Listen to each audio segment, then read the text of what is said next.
পরিবহনের শেষের অংশটা আজকে করব, অর্থাৎ কোষ থেকে কোষে পরিবহন। এর আগের দিন আমরা পড়েছিলাম যে উদ্ভিদ দেহে পরিবহন দুটো পদ্ধতির মাধ্যমে ঘটে, এক হলো নিষ্ক্রিয় আর এক হলো সক্রিয়।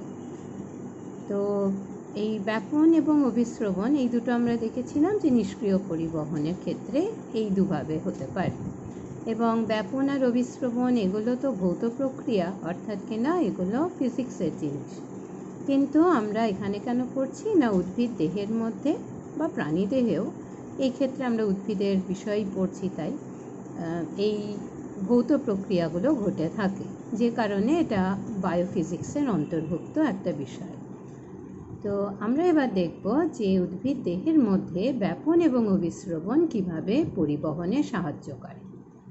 প্রথমে আসবো ব্যাপনে। ব্যাপন, সেখানে আমরা দেখেছি এর আগে যে বেশি ঘনত্বের থেকে কম ঘনত্বের দিকে যখন বিভিন্ন বস্তুর যে অণুগুলো, পদার্থের অণুগুলো, সেইগুলো যখন যায়, তো এটা উদ্ভিদ দেহে কোথায় দেখা যায় না খনিজ লবণ ব্যাপনের মাধ্যমে মূলে প্রবেশ করে। অর্থাৎ আমরা যদি এই ছবিটা দেখি, এখানে দেখতেই পাচ্ছ এটা মাটি, এখানে এটা হলো মূলের সেকশন, মূলের প্রস্থচ্ছেদ। তো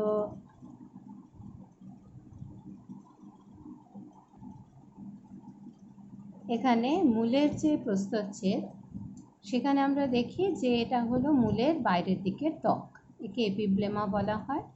এবং এইখানে প্যারেনকাইমা এগুলো কোষ, সেখান থেকে এইভাবে এককোষী মূল রোম বেরিয়ে এসছে, এটা গোটা একটা কোষ। তো এই যে মূল রোম, সেটা মাটির কণার মধ্যে ফাঁকে ফাঁকে যে জল রয়েছে সেই জল শোষণ করে। এবার জল তো প্লেন জল নয়, জলের মধ্যে বিভিন্ন খনিজ লবণ আছে। তো সেই খনিজ লবণ আমরা দেখি ব্যাপনের মাধ্যমে সেগুলো এই মাটি থেকে মূল রোমের মধ্যে প্রবেশ করছে। কেন না মাটির মধ্যে যে জল, সেই জলের মধ্যে খনিজ লবণের ঘনত্ব বেশি, মূল রোমের এখানে নেই ওই খনিজ লবণগুলো, বা থাকলেও খুব কম, সেই জন্য বেশি ঘনত্ব থেকে কম ঘনত্বের দিকে খনিজ লবণগুলো ঢুকে আসে। তাহলে এখানে খনিজ লবণগুলো চলে এলো, তারপরের যে কোষ তাতে নেই, তাহলে এখানে ঘনত্ব বেশি, সেখান থেকে ঘনত্ব কম পরের কোষে চলে যাবে, আবার এখানে নেই। এইভাবে আমরা দেখি যে ব্যাপনের মাধ্যমে খনিজ লবণের যে পরিবহন সেটা উদ্ভিদ দেহে ঘটছে, তাহলে কোষ থেকে কোষেও যাচ্ছে। ব্যাপনের সাহায্যে পাতা থেকে জলীয় বাষ্প নির্গত হলে বাষ্পমোচন টান সৃষ্টি হয়, এর আগে পড়া হয়েছে। এবং বাষ্পমোচন টানের জন্যই রসের উৎস্রোত, বাষ্পমোচনের তাৎপর্যতে বলেছিলাম রসের উৎস্রোত হতে পারে, আবার পরে রসের উৎস্রোত এই বিষয়টা আসবে। অর্থাৎ কিনা যে পদ্ধতির মাধ্যমে উদ্ভিদ মাটি থেকে মূলের সাহায্যে জল এবং জলে দ্রবীভূত খনিজ লবণ, সেটাকে আমরা রস বলছি, তাকে অভিকর্ষের বিরুদ্ধে পাতায় সাইলেম বাহিকার মাধ্যমে তুলছে, তাকেই বলা হয় রসের উৎস্রোত। এবং সেটার জন্য সেটা হয় কেন, কতগুলো কারণ আছে, তার মধ্যে একটা হলো পাতায় যেহেতু বাষ্পমোচন হয়, বাষ্পমোচনের ফলে জলীয় বাষ্প পাতা থেকে বেরিয়ে যায়, ফলে একটা শূন্যতা তৈরি হয়। সেই শূন্যতাকে ভরাট করার জন্য, পূর্ণ করার জন্য একটা বেশ শক্তিশালী টান বা পুল তৈরি হয়, যে টানটা আমরা দেখি এই যে জল যেটা জাইলেমের মধ্যে থেকে উঠছে সেটার উপর পড়ে, এবং স্বাভাবিকভাবেই ওই টানের জন্য কিন্তু আমরা দেখি যে নিচ থেকে ওপর দিকে জল এটা উঠতে থাকে। তো এই বাষ্পমোচনে যে জলীয় বাষ্প বেরিয়ে যাচ্ছে পত্ররন্ধ্রের মাধ্যমে, সেটা ব্যাপনের সাহায্যেই ঘটে। এছাড়া ব্যাপনের সাহায্যে কোষে অক্সিজেন, কার্বন ডাইঅক্সাইড প্রবেশ করে, আবার কোষ থেকে পরিবেশেও নির্গত হয়। তাহলে এই যে গ্যাসীয় যে আদান প্রদান হচ্ছে উদ্ভিদে, সেও কিন্তু ব্যাপনের সাহায্যেই হয়। এরপরে আসছে অভিস্রবণ। অভিস্রবণ কাকে বলে, কত ধরনের অন্ত অভিস্রবণ, বহি অভিস্রবণ এর আগের দিন বলেছিলাম। তো এখানে আমরা দেখব যে উদ্ভিদের পরিবহনের ক্ষেত্রে অভিস্রবণের কি গুরুত্ব রয়েছে। আমরা দেখছি যে অভিস্রবণ তো বলাই হয় যে দ্রবণের দ্রাবক অণুগুলো যাতায়াত করতে পারে অভিস্রবণের সাহায্যে, দ্রাবের অণু যায় না, অর্থাৎ কঠিন বস্তুর অণু যাবে না, কিন্তু তরলের, এই ক্ষেত্রে তরল মানে অধিকাংশ ক্ষেত্রে জল। তো এই জল মূলের কোষে প্রবেশ করে ও কোষান্তর অভিস্রবণের সাহায্যে একটা থেকে অপর একটা কোষে পরিবাহিত হয়। এই ছবিটাই একটু আগেই আমি দেখালাম, সেটা এটা এই একই এঁকেছি। এইখানে যদি দেখাই আবার এই ছবিটা, তাহলে পরে খনিজ লবণ তো আমরা দেখলাম ব্যাপনের মাধ্যমে ঢুকলো। আর জলের ক্ষেত্রে কি হচ্ছে না, যখন আমরা দেখছি যে জল এখানে প্রবেশ করেছে তখন সেখানকার ঘনত্ব, তাহলে কি হবে, সেখানে ঘনত্বটা কমে যাবে, কারণ জল ঢুকে গিয়েছে, ফলে ঘনত্বটা কমে যাবে। পাশে এখনো জল ঢোকেনি, ফলে এইটার তুলনায় ঘনত্ব এর বেশি থাকবে। তাহলে যেখানে এই কম ঘনত্ব, সেখান থেকে বেশি ঘনত্বের দিকে জলের অণুগুলো যাবে অভিস্রবণের সাহায্যে। তাহলে এই অভিস্রবণ হয়ে এখানে জল এই কোষ থেকে এই কোষে গেল। ঠিক একই রকমভাবে আবার এখানে যখন জল ঢুকেছে এই কোষটাতে, তখন এর ঘনত্ব কমে গেছে, পাশে এখনো ঢোকেনি, ফলে তার ঘনত্ব বেশি তুলনায়। তাহলে কম ঘনত্বের জায়গা থেকে বেশি ঘনত্বের দিকে জলের অণুগুলো এখানে পরিবাহিত হবে। আবার এখানে আমরা দেখব যে এখানে কম ঘনত্ব হয়ে গেছে এটার তুলনায়, সুতরাং আবার এখানে যাবে। এই রকমভাবে একটা দেখছি, দেখো চেনের মতন অ্যারো দিয়ে দিয়ে, এইটাকেই বলা হয় সেল টু সেল অসমোসিস বা কোষান্তর অভিস্রবণ। তাহলে এভাবে কোষান্তর অভিস্রবণ ঘটল। অভিস্রবণের সাহায্যেই আমরা দেখছি তাহলে জলের অণু এই মূলরোম থেকে ক্রমশ এই যে এই অংশটা মূলের, তাকে বলা হয় সাধারণ বহিঃস্তর বা কর্টেক্স। তো এই কর্টেক্সের বা সাধারণ বহিঃস্তরের যে প্যারেনকাইমা কোষগুলো, সেইগুলো দিয়ে জলটা কিন্তু বাহিত হয়ে যাচ্ছে, এবং এই যে পৌঁছচ্ছে এই যে জিনিসটা, এইটা গোল এরম থাকে, এটা হচ্ছে নালিকা বান্ডিলটা। তার মধ্যে কি আছে, জাইলেম আছে, ফ্লোয়েম আছে। এইগুলো হচ্ছে জাইলেমের ট্র্যাকিয়া, আর এই যে এখানে ডট ডট, এইগুলো হলো ফ্লোয়েম। তো এই ক্ষেত্রে তো ফ্লোয়েমের ভূমিকা নেই, এই ক্ষেত্রে জাইলেমের ভূমিকা আছে। এইভাবে জল একটা কোষ থেকে আরেকটা কোষে অভিস্রবণের সাহায্যে গিয়ে গিয়ে পৌঁছচ্ছে কোথায়, এইখানে নালিকা বান্ডিলের যেটা বাউন্ডারি আর কি তৈরি করছে, এই প্যারেনকাইমা কোষগুলো পিপের মতন আকৃতির, এইগুলোকে বলা হচ্ছে যে এগুলো অন্তঃস্থক, এটা এন্ডোডার্মিস। তো এখানে পৌঁছচ্ছে। তারপরে আরেকটা সূক্ষ্ম থাকে, এখানে ভালো বোঝা যাচ্ছে না, এইখানে আমার ছবিতে যদি দেখো, এই যে অর্থাৎ কিনা এই হলো এন্ডোডার্মিস বা অন্তঃস্থক, আর এই হলো এই যে এখানে এই লেয়ারটা, এও প্যারেনকাইমা কোষ। এইগুলো হলো পরিচক্র বা পেরিসাইকেলের কোষ। তো তাহলে পরে আমরা দেখছি যে এই মূল থেকে মূলরোম, তারপরে এভাবে সাধারণ বহিঃস্তর দিয়ে গেল, দিয়ে তারপরে পৌঁছচ্ছে এখানে অন্তঃস্থক, তারপর পরিচক্র, তারপরে এবার এখানে এই জাইলেম, এই ট্র্যাকিয়াতে গিয়ে পৌঁছায়। এখানেও ঠিক ওই একই জিনিসই আছে। তাহলে কোষের ঘনত্ব বেশি, তাই বাইরে কম ঘনত্বের স্থান থেকে জল অন্ত অভিস্রবণের মাধ্যমে কোষে প্রবেশ করে। প্রথমে এখানে এবার ঢুকলো এইভাবে। যে কোষে জল প্রবেশ করে তার ঘনত্ব কমে যায়, তার পরের কোষের ঘনত্ব তুলনায় তার চেয়ে বেশি থাকে, ফলে জল কম ঘনত্বের স্থান থেকে বেশি ঘনত্বের স্থানে প্রবেশ করে, অর্থাৎ পরের কোষে। এইভাবে সাধারণ বহিঃস্তর বা কর্টেক্সের কোষগুলির মধ্যে দিয়ে জল এসে পৌঁছায় অন্তঃস্থকে, সেখান থেকে পরিচক্র, তারপর জাইলেমের ট্র্যাকিয়াতে। তাহলে এইভাবে আমরা দেখছি যে মূলরোম থেকে এইভাবে মূলরোম এখানে, সেখান থেকে এই জাইলেমের ট্র্যাকিয়া অবধি অভিস্রবণের সাহায্যে জল পরিবাহিত হয়। অভিস্রবণের সাহায্যেই পত্ররন্ধ্রের রক্ষী কোষে জল প্রবেশ করে সেগুলি রসস্ফীত হয়। এর আগে বলেছিলাম যে বাষ্পমোচন যে হচ্ছে, বাষ্পমোচনে প্রধান স্থান হলো পত্ররন্ধ্র। পত্ররন্ধ্রের দুপাশে দুখানা শিম্বীজাকৃতি রক্ষী কোষ থাকে, তাদের মধ্যে যখন জল ঢোকে তখন তারা রসস্ফীত হয়ে যায়, ফুলে যায়, তখন পত্ররন্ধ্র খুলে যায়। তো এই যে জল ঢুকছে এই রক্ষী কোষগুলোর মধ্যে, সেটাও কিন্তু অভিস্রবণের সাহায্যেই হয়।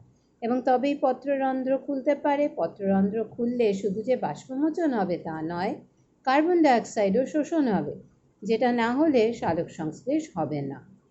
ফলে অক্সিজেন কার্বন ডাইঅক্সাইড প্রবেশ করতে পারে, নির্গত হতে পারে, জলীয় বাষ্প নির্গত হতে পারে, এবং বাষ্পমোচন হলেই রসের উৎস তবে হবে।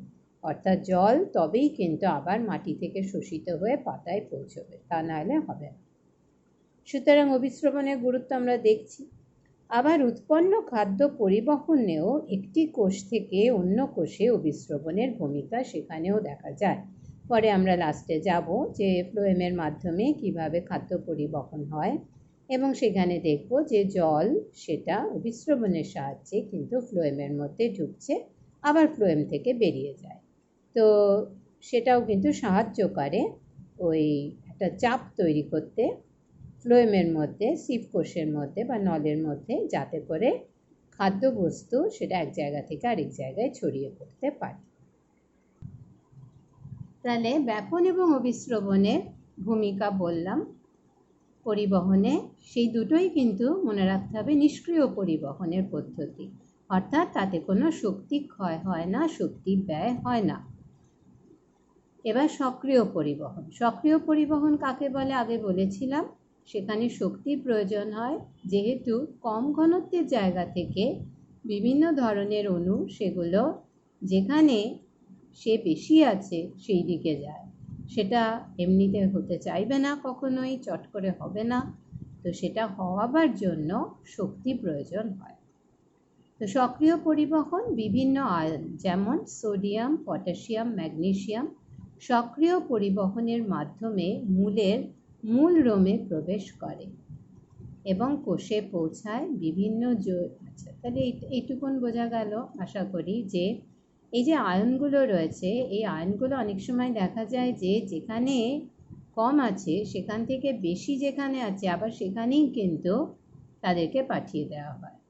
যেমন এই যে সক্রিয় পরিবহনের মাধ্যমে মূল রোমে প্রবেশ করছে, মূল রোমে তো আছেই, তাও কিন্তু মাটির থেকে জোর করে আরও ঢুকিয়ে দেওয়া হচ্ছে।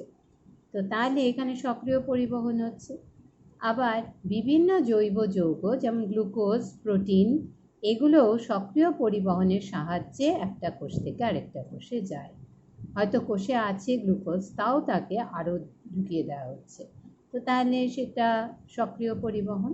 আবার সুক্রোজ পাতার মেসোফিল কলার কোষ থেকে ফ্লোয়েমে সক্রিয় পরিবহনের মাধ্যমে প্রবেশ করে। পরে এটাও আমরা পরে দেখব, যেখানে খাদ্য পরিবহন দেখব, যে সুক্রোজ সেটা পাতার মেসোফিল কলায় যে গ্লুকোজ তৈরি হচ্ছে, সেই গ্লুকোজে আর আরেকটা ফ্রুক্টোজ যুক্ত হয়ে তো সুক্রোজ তৈরি হয়। তো সেই সুক্রোজটা যে এই মেসোফিল কলার কোষ, সেখান থেকে সঙ্গী কোষ এবং সেখান থেকে ফ্লোয়েমে সিভ নলে আসছে, সেটা ঘটে সক্রিয় পরিবহনের সাহায্যে। তাহলে সক্রিয় পরিবহনও কিন্তু উদ্ভিদ দেহে বিভিন্ন সময় বিভিন্ন অংশে ঘটে। এরপরে আমরা আসছি রসের উৎস্রোত। আগেও বলেছি বারে বারে রসের উৎস্রোত কাকে বলে। এখানে এই ছবিটা যদি আমরা দেখি তাহলে পরে নিশ্চয়ই বোঝা যাচ্ছে। এই হলো মাটিতে মূল, এই হলো মাটির কণা, কণার মাঝে যে জল আছে কৈশিক জল বলা হয়, সেটা মূলরোম দ্বারা শোষিত হচ্ছে। তারপরে এইভাবে সাধারণ বহিঃস্তর এইভাবে গেল কোষগুলো দিয়ে, এবং তারপরে পৌঁছচ্ছে কোথায় না এই ট্র্যাকিয়াতে। এই মূলের যে ট্র্যাকিয়া সেটাই কিন্তু যুক্ত থাকে কাণ্ডের যে জাইলেমের ট্র্যাকিয়া তার সঙ্গে। সুতরাং একটা পাইপের মতন অবিচ্ছিন্ন স্তম্ভের মতন তৈরি হয়, পাইপের মতন তৈরি হচ্ছে মূলের যে জাইলেম এবং কাণ্ডের যে জাইলেম। এবং তারপরে সেটাই কিন্তু আমরা দেখি ভাগ হয়ে পাতার শিরা, উপশিরা, মধ্যশিরা এইগুলো গঠন করে। মানে ওই যে জাইলেমের ট্র্যাকিয়া সেটাই কিন্তু এই শিরা, উপশিরা এগুলোর মধ্যে দিয়ে যাচ্ছে। তো তাহলে যখন এইখানে বাষ্পমোচন ঘটে, এইভাবে যখন জলীয় বাষ্প বেরিয়ে যায় পাতার পত্ররন্ধ্র দিয়ে, এখানে শূন্যতা তৈরি হলো, সেটাকে ভরাট করার জন্য একটা টান তৈরি হচ্ছে পাতায়। সেই টানটাকেই বলছি আমরা প্রচ্ছেদন বা বাষ্পমোচন টান। এবং সেই টানটা পড়ছে কোথায় না এইখানে, এই জাইলেম বাহিকা।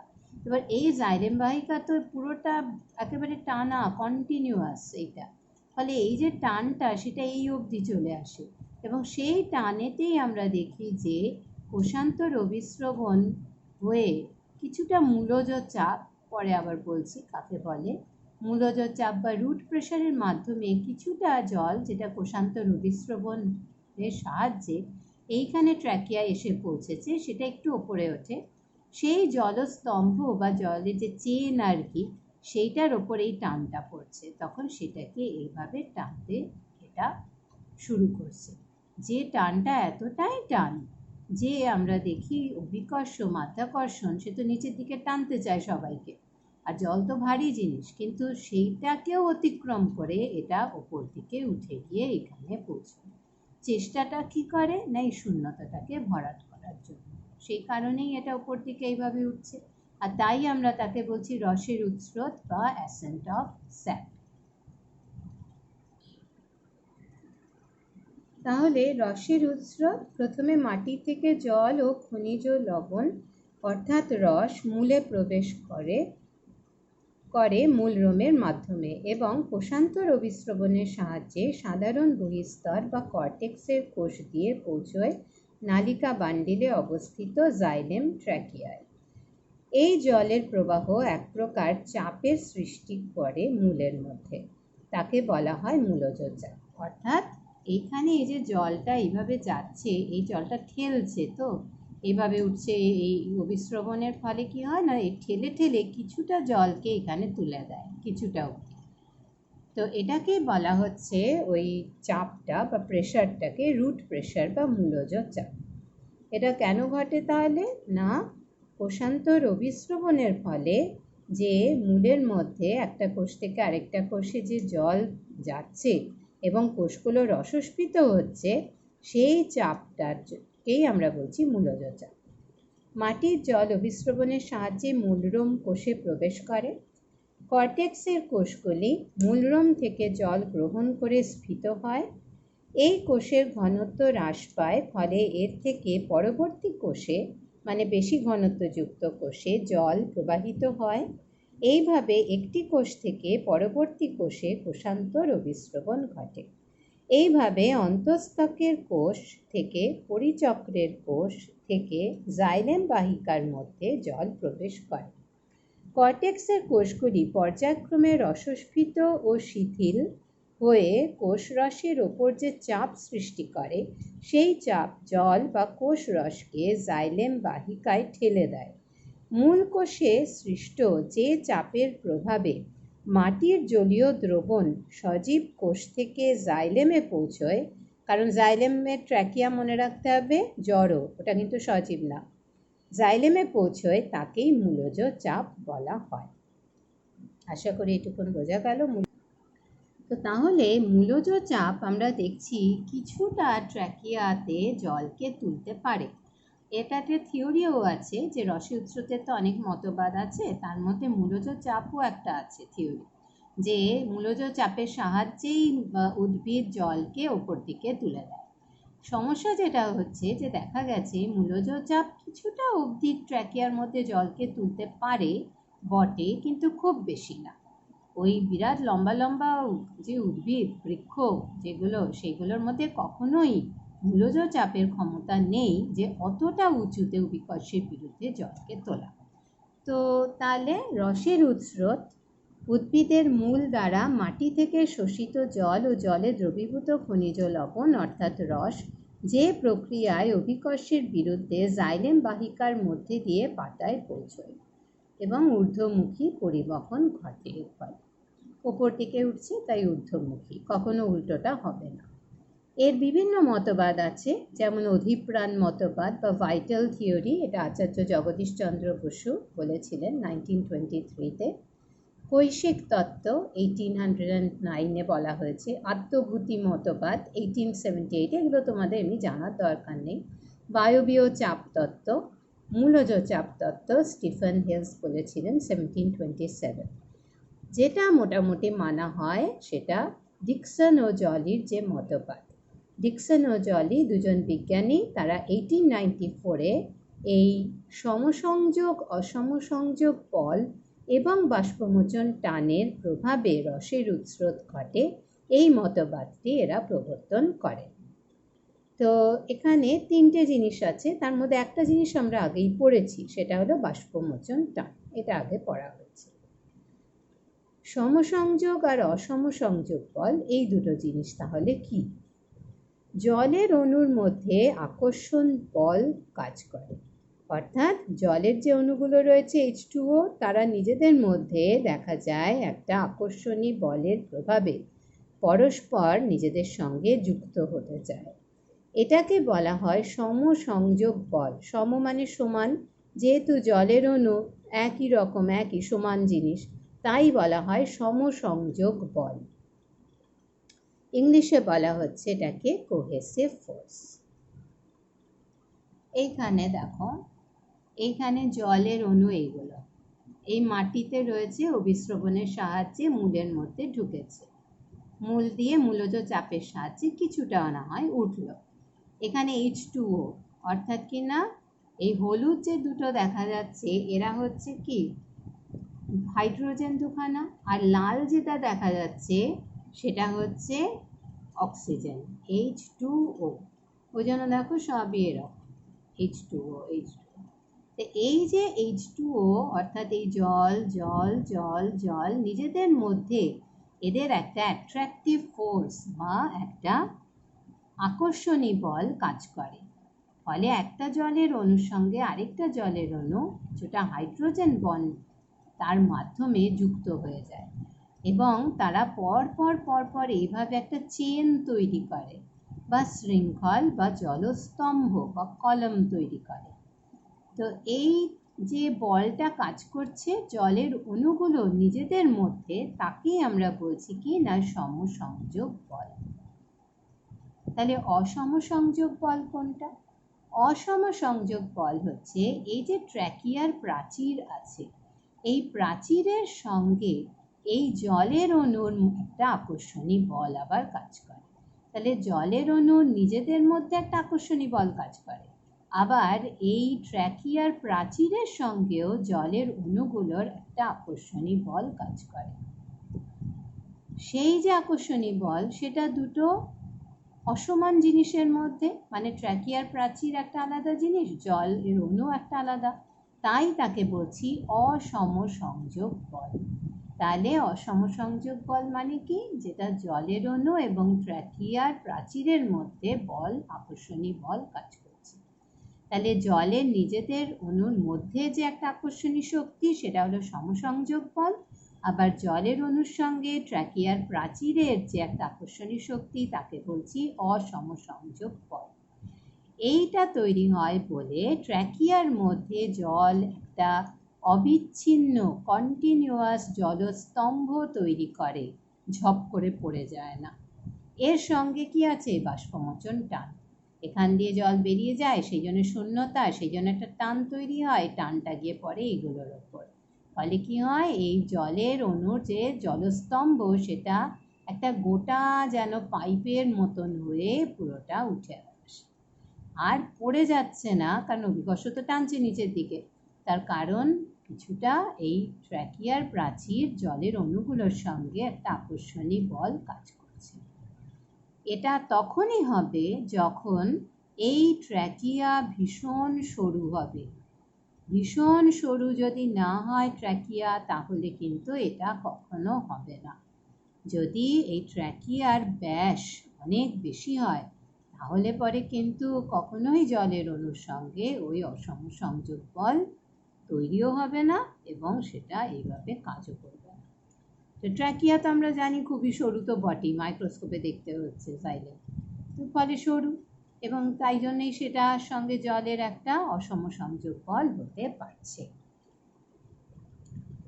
তাহলে ডিকসন ও জলের মতবাদ, জলের অণুর মধ্যে আকর্ষণ বল তাকে বলছি সমসংযোগ বল বা কোহেসিভ ফোর্স। অণুগুলি পরপর একটা শৃঙ্খল রচনা করে বা চেন তৈরি করে বা জলস্তম্ভ তৈরি করে। আর জলের অণুর সাথে ট্র্যাকিয়ার প্রাচীরের যে আকর্ষণী বল, তাকে বলছি অসমসংযোগ বল। এখানে দুটোই দেখিয়েছি, একটু আগেই ছবি দেখিয়েছি। এটা হলো ট্র্যাকিয়ার প্রাচীর আর এই হলো জলের অণু। তো এই জলের অণু নিজেদের মধ্যেও যেমন আকর্ষণী বল হচ্ছে, তেমনি আবার আমরা দেখছি যে এখানে এই ট্র্যাকিয়ার প্রাচীরের সঙ্গে জলের অণুগুলোর মধ্যে সমসংযোগ বল, আর এইখানে প্রাচীরের সঙ্গে জলের অণু সেখানে অসমসংযোগ বল। তাহলে জলের অণুর সাথে জাইলেম বাহিকার প্রাচীরের আকর্ষণ বল অসমসংযোগ বল বা অ্যাডহেসিভ ফোর্স, যা জলের শৃঙ্খলকে ধরে রাখে। অপরদিকে পাতার মধ্যে বাষ্পমোচন ঘটলে সেখানে টানের সৃষ্টি হয়, তাকে বাষ্পমোচন টান বা প্রস্বেদন টান বলছি। এই টানের প্রভাব পড়ে জলের অণুর এই শৃঙ্খল বা জলস্তম্ভের ওপর, এবং এই টানের জন্য শৃঙ্খলটি ক্রমশ জাইলেম বাহিকার মধ্যে দিয়ে ওপর দিকে ওই শূন্যতাকে পূরণ করার জন্য উঠতে থাকে। তাকেই বলছি তাহলে রসের উৎস্রোত। আশা করি বোঝা গেল। তাহলে রসের উৎস্রোতের ক্ষেত্রে আমরা দেখছি যে সেখানে ডিকসন ও জলের যে মতবাদ, এবং এটাই আমাদের সিলেবাসে আছে, সেখানে তিনটে জিনিস কাজ করছে। এক হলো সমসংযোগ বল, এক হলো অসমসংযোগ বল, আর আরেক হচ্ছে বাষ্পমোচন টান। এই তিনটে কিন্তু সাহায্য করছে যে জল যাতে ক্রমশ উপর দিকে ওঠে। এরপরে আমরা আসছি যে খাদ্যবস্তুর পরিবহন। খাদ্যবস্তুর পরিবহন এখানে তাকে ইংলিশে বলা হয় ট্রান্সলোকেশন। তো পাতায় উৎপন্ন তো গ্লুকোজ হচ্ছে সালোক সংশ্লেষের ফলে, সেই গ্লুকোজ সুক্রোজে রূপান্তরিত হয়ে ফ্লোয়েমের মাধ্যমে পরিবাহিত হয়। তো এই গ্লুকোজ যেটা তৈরি হচ্ছে সেটা থেকে আবার ফ্রুক্টোজ তৈরি হয়। ফ্রুক্টোজও কিন্তু C6H12O6, সুতরাং গ্লুকোজের আইসোমার। তো একটা গ্লুকোজ আর আরেকটা ফ্রুক্টোজ যুক্ত হয়ে সুক্রোজ তৈরি করে। তো সেই সুক্রোজটা ফ্লোয়েমের মাধ্যমে পরিবাহিত হচ্ছে, এবং হয়ে কোথায় কোথায় যায় না, যেখানে যেখানে বৃদ্ধি হচ্ছে সেরকম জায়গায় তাকে যেতে হবে, কারণ খাদ্য দরকার। ফুল ফল এই সমস্ত জায়গায় যেতে হবে, মূলের বিভিন্ন অংশে যেতে হবে, অর্থাৎ উদ্ভিদের সমস্ত দেহেই কিন্তু তাকে ছড়িয়ে পড়তে হবে। তাহলে যে পদ্ধতিতে শর্করা জাতীয় খাদ্য সালোক সংশ্লেষের যে স্থান, সেই সংশ্লেষ স্থান থেকে ফ্লোয়েমের মধ্যে দিয়ে উদ্ভিদ অঙ্গের বিভিন্ন কোষে পরিবাহিত হয়। ফ্লোয়েমের সিভ নলের মধ্যে দিয়ে এটি ঘটে এবং সঙ্গী কোষের সহায়তায় এটা ঘটে। এবার কীরকমভাবে ফ্লোয়েমের এবং সঙ্গী কোষের চেহারা তোমাদের যদিও জানা, তাও আরেকবার এখানে দেখিয়ে দিচ্ছি। এই হচ্ছে এই একটা সিভ নল, এটা হচ্ছে আরেকটা সিভ নল, এই হচ্ছে লেন্স আকৃতির, এগুলোকে বলছি সঙ্গী কোষ, আর এইগুলো হচ্ছে প্যারেনকাইমা কোষ। এগুলো হলো, এটা সিভ নল, তার পাশে এটা হলো এর সঙ্গী কোষ, এটা হলো সিভ নল, তার পাশে এটা হচ্ছে, এগুলো হলো এর সঙ্গী কোষ, আর এইখানে রয়েছে ফ্লোয়েম প্যারেনকাইমা। এই মোটামুটি ফ্লোয়েমের ছবি। এবার মনে রাখতে হবে যে খাদ্য তৈরি হচ্ছে প্রধানত পাতায়, তো তাকে আমরা বলছি উৎসস্থল, যেখানে খাদ্যটা তৈরি হয়, বা সোর্স সেল বলা হয়, উৎস কোষ। এই পাতার কোষে যে গ্লুকোজ হলো তার থেকে সুক্রোজ হলো, সেই সুক্রোজ তারপর দেখছি আমরা কোথায় যাচ্ছে না সঙ্গী কোষ, এভাবে গেল। এই সঙ্গী কোষে যে যাচ্ছে এখানে, সেখান থেকে তারপরে আমরা দেখছি এইখানে সিভ নল তার মধ্যে প্রবেশ করছে, তাহলে লালগুলো সুক্রোজ। তো এই যে সুক্রোজ যে যাচ্ছে এখানে সক্রিয় পরিবহন ঘটছে। কেন? কারণ দেখতেই পাচ্ছ এখানে কিন্তু অনেক বেশি আছে, এখানে অনেক বেশি, কিন্তু তবুও বেশি, কম থেকে বেশির দিকে যাচ্ছে। দেখো এখানেও কম থেকে বেশির দিকে গেল, এখানেও কম থেকে বেশির দিকে গেল, তো তাহলে এখানেও সক্রিয় পরিবহন ঘটল। এবার এখানে যখন সুক্রোজ ভর্তি হয়ে যায় তখন কি হয়, নালিকা বান্ডিলে পাশাপাশি প্রায় দেখা যায় ফ্লোয়েম থাকে আর জাইলেম থাকে। তো জাইলেমের মধ্যে দিয়ে তো মাটি থেকে জল উঠছে, সেই জল তো এখানে রয়েছে। এখানে যখন পাশে এই সিভনালের মধ্যে প্রচুর পরিমাণে সুক্রোজ আসছে এখান থেকে সঙ্গী কোষ থেকে, এর ঘনত্বটা বেড়ে যায়।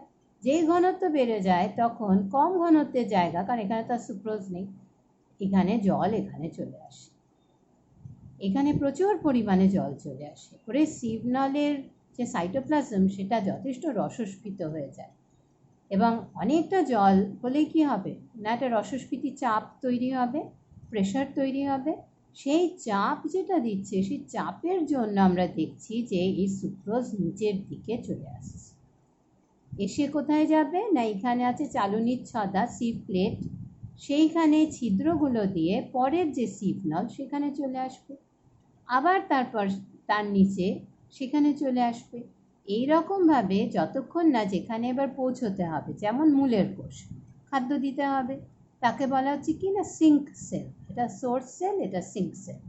তো সেইখানে যখন এবার দেখছি যে এসে পৌঁছচ্ছে সুক্রোজ, সেই সুক্রোজ তারপর এখানে তো বেশি আছে এখানে কম, এবার আমরা দেখছি ব্যাপনের মাধ্যমে এখানে সঙ্গী কোষে চলে গেল, দিয়ে সেখান থেকে আবার এখানে আমরা দেখছি যে মূলের কোষের মধ্যে ঢুকে গেল। তাহলে আমরা এখানে এবং যেই এখানে কি হচ্ছে সুক্রোজ বেরিয়ে যাচ্ছে, তাহলে এখানে কি ঘনত্বটা কমে যাচ্ছে। সুক্রোজ যখন প্রায় নেই, ঘনত্ব খুব কম, তখন এটা কি কম ঘনত্ব হয়ে যায় এখানকার থেকে, তখন এখান থেকে জল আবার এখানে চলে, তার মানে যে রসে উৎসতে যে জলটা উঠছে ওপর দিকে তার কিছুটা আবার জল এখানে চলে আসে ফ্লোয়েমে, আবার সেখান থেকে আবার চলে যায় জাইলেমে, এরকম ব্যাপারটাও চলতে থাকে। তো এই যে মতবাদ, এটাকে বলা হয় চাপ প্রবাহ মতবাদ বা প্রেশার ফ্লো হাইপোথিসিস, অনেক সময় ম্যাস ফ্লো হাইপোথিসিস সেটাও বলা হয়। এর সাহায্যে আমরা দেখছি ফ্লোয়েমের মধ্যে দিয়ে খাদ্যবস্তুর পরিবহন ঘটে। তাহলে ফ্লোয়েম কলার মাধ্যমে নিম্নমুখী ও পার্শ্বমুখী পরিবহন ঘটে, নয় নিচের দিকে যাবে, নয় সাইডে কাণ্ড ফাণ্ড ওইসব দিকে যাবে। পাতায় তৈরি খাদ্য সুক্রোজ রূপে মেসোফিল কলা, সেটা হলো কি না উৎস বা সোর্স, কোষ থেকে সঙ্গী কোষে প্রবেশ করে। সঙ্গী কোষ থেকে বা সক্রিয় পরিবহনের সাহায্যে সুক্রোজ সিভ নলে প্রবেশ করে। সিভ নলের ঘনত্ব এতে বৃদ্ধি পায়, ফলে পাশে অবস্থিত জাইলেম বাহিকা থেকে জল অন্ত অভিস্রবণের মাধ্যমে ট্র্যাকিয়া থেকে সিভ নলে প্রবেশ করে।